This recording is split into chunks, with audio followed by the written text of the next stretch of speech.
जय श्री कृष्णा दोस्तों, हर हर महादेव। कैसे हैं आप सब? स्वस्थ और सुरक्षित होंगे।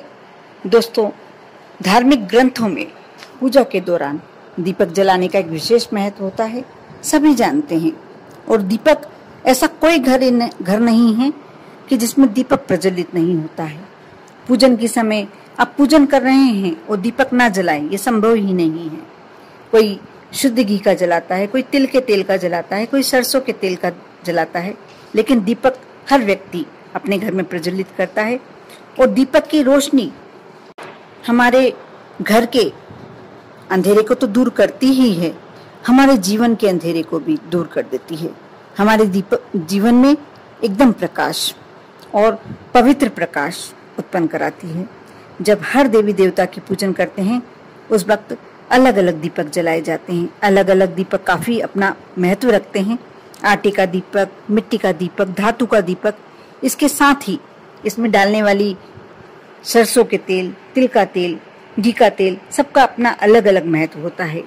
अगर आप शनिवार के दिन न्याय के देवता शनिदेव की पूजन कर रहे हैं, उस दौरान सरसों के तेल का दीपक जलाते हैं। लेकिन शनिवार के दिन दीपक जलाते समय आप एक बात का और ध्यान रखते हैं, तो वह दीपक और ज्यादा शक्तिशाली हो जाता है। अपनी प्रबल पॉजिटिव जो आप में ऊर्जा आनी चाहिए वह छोड़ता है और आपके जीवन को बहुत ही कष्टों से मुक्त कराता है। बहुत ही सारी ऐसी समस्याएं यदि आपके जीवन में है भी, तो सिर्फ इस वस्तु के डाल देने से दीपक में आप उन समस्याओं से मुक्ति पा सकते हैं। ये कार्य आप शनिवार के दिन ही करना है और शाम के समय ही करना है। आप चाहें तो आपके घर के दीपक में भी डाल सकते हैं। आप चाहें तो शनिदेव के मंदिर में लगाते हैं तो भी वह कार्य कर सकते हैं। और आप चाहें यदि पीपल के वृक्ष के नीचे भी आप दीपक लगाते हैं, उसमें भी ये कार्य कर सकते हैं।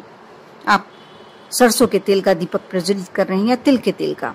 वैसे तो सरसों के तेल का दीपक शनिवार के दिन लगाना अच्छा माना जाता है, लेकिन आप दीपक जलाते समय यदि उसमें एक लौंग, फूल वाली लौंग डाल देते हैं, इस उपाय को करने से शनिदेव अति प्रसन्न होते हैं।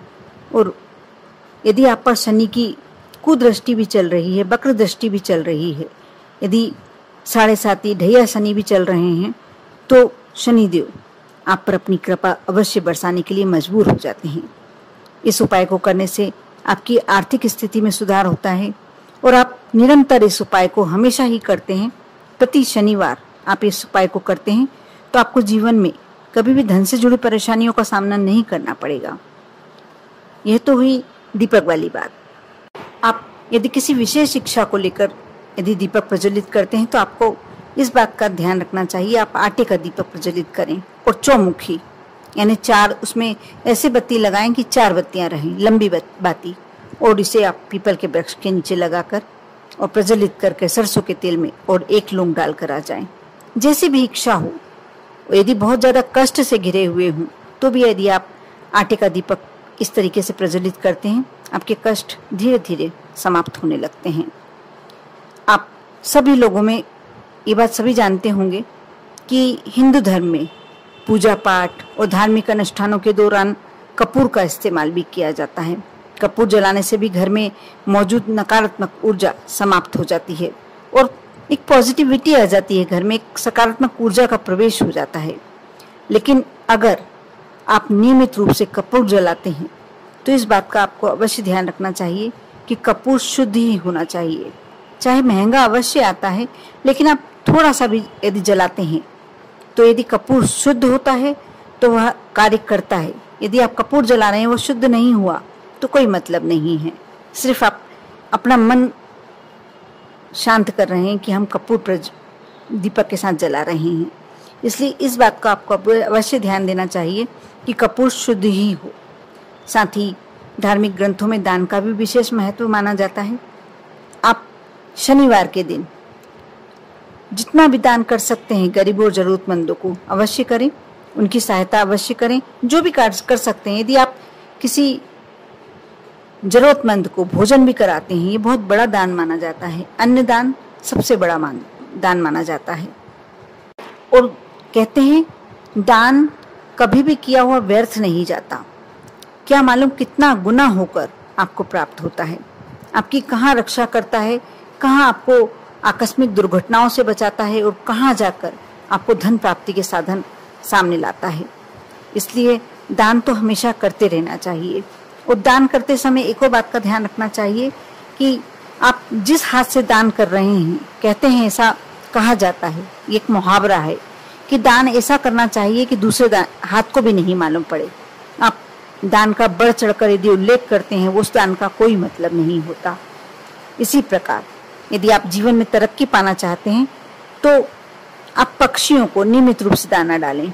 यदि आप ऐसा करते हैं तो आपको कैरियर में और जीवन में तरक्की मिलने के साथ साथ सफलता भी प्राप्त होती है। यदि पहली रोटी रसोई घर की गाय को दी जाती है और आखिरी रोटी कुत्ते को दी जाती है, इससे भी आपकी तरक्की होने के चांसेस बढ़ते हैं और घर में बीमारियों से मुक्ति मिलती है। एक और बात मैं बताने जा रही हूँ, ये भी बहुत अच्छा उपाय है। आप जब रोटी बनाते हैं, सबसे पहले गर्म करने हुए तवा रखते हैं आप, और तवा जब थोड़ा गर्म हो जाए उस पर थोड़े से 2-4 दूध के छींटे डाल दें। ऐसा करने से आपके जीवन में धन की कमी कभी नहीं होगी और धन धान्य से तो भरपूर रहेगा ही, बरकत बनी रहेगी। ये बहुत छोटी छोटी बातें हैं, लेकिन यदि आप इसको अपने रूटीन में शामिल कर लें, अपने जिंदगी में, जीवन में, दिनचर्या में शामिल कर लें, तो आप देखेंगे बहुत सारी बातें खुद ब खुद आपको समझ में आने लगेंगी कि आपके जीवन में क्या पॉजिटिव हुआ है। साथ ही दोस्तों, शनिवार के दिन दीपक लगाना चाहिए, सरसों के तेल का लगाना चाहिए, एक लौंग भी डालना चाहिए, लेकिन किस दिशा में लगाना चाहिए, सबसे बड़ा प्रश्न। बहुत सारे लोगों ने मेरे से पहले वीडियो में पूछा था कि हमें दीपक लगाना चाहिए यदि तेल का, तो हम कौन सी दिशा में लगाएं। आपको दीपक शनिवार के दिन सरसों के तेल का जब आप दीपक लगाते हैं, उसमें एक लौंग डालते हैं, तो पश्चिम दिशा की ओर आप लगाएं। इससे बहुत सारी मुसीबतों से, अनचाही मुसीबतों से, जो आपको मालूम भी नहीं पड़ता, कभी आप देखते हैं कि बड़े खुश हैं आप और एक अचानक कोई ऐसी घटना हो गई जिससे आप एकदम परेशानी में आ गए, एकदम बड़ी समस्या आपके सामने आ गई। ऐसी समस्याओं से मुक्ति मिलती है। और यदि आप चाहें तो आप जब गौ माता को रोटी देते हैं तो शनिवार के दिन थोड़े से काले चने रख दें और जरा सा गुड़ का टुकड़ा। आप यदि ये कार्य करते हैं, उससे भी आपको शनिदेव की कृपा प्राप्त होती है। आप एक और मैं उपाय बताने जा रही हूँ शनिवार के लिए। ब्रह्मास्त्र मानेंगे तो भी कम होगा।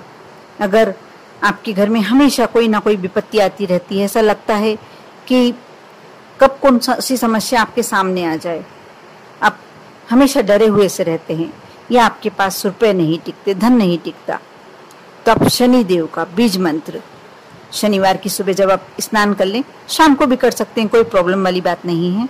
शनिदेव का बीज मंत्र आप जानते ही होंगे, ओम शं शनिश्चराय नमः।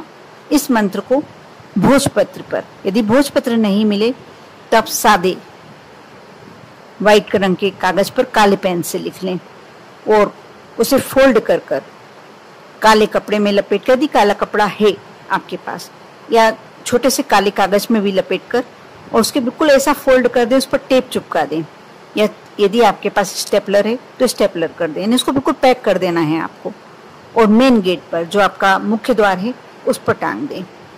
ऐसा करने से आपका जो ये डर है ये दूर हो जाएगा और कोई समस्या ऐसी आएगी नहीं। एकदम अचानक आने वाली समस्याओं से क्या होता है कि इंसान हमेशा डरा हुआ रहता है कि कब हमारे जीवन में कौन सी समस्या आ जाएगी। इसलिए यह यदि आप कार्य करते हैं तो समस्याएं धीरे धीरे, समस्याएं तो आएंगी, लेकिन जो बड़ी समस्याएं आपके जीवन में अचानक आ जाती हैं वह धीरे धीरे कम हो जाएंगी। कर देखें, विश्वास रखें और श्रद्धा रखें। यदि आप श्रद्धा और विश्वास के साथ कार्य करते हैं तो आपका हर कार्य सफल होता है। कर देखें। आप पर और आपके पूरे परिवार पर भोलेनाथ की कृपा हमेशा बनी रहे। ओम नमः शिवाय।